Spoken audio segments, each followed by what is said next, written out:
Hello, this is Dan Bannock and Sal Martone from Treasury Partners Portfolio Management Team, back for another monthly edition of our recap in markets. This time we're going to be going over what we saw happening in the equity markets over the past month, which was a busy one, right, Sal? Yeah, absolutely.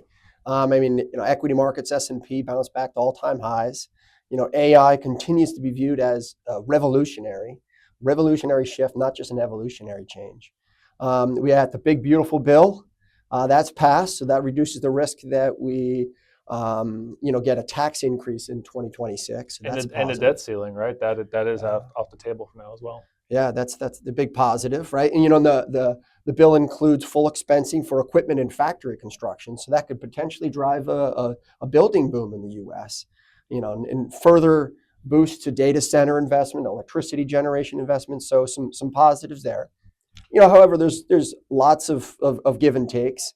There's uncertainty around tariffs. The new decision deadline set by Trump is now August 1st, so we'll see how that plays out. And the S&P is still expensive at 22 times forward PE.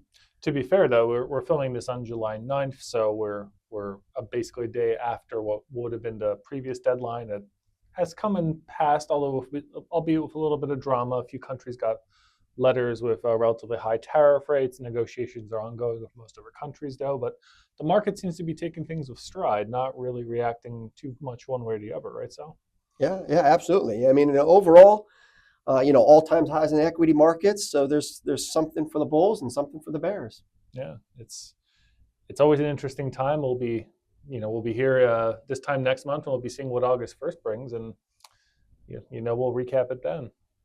All right. Thank you very much for joining us, and we'll see you next month.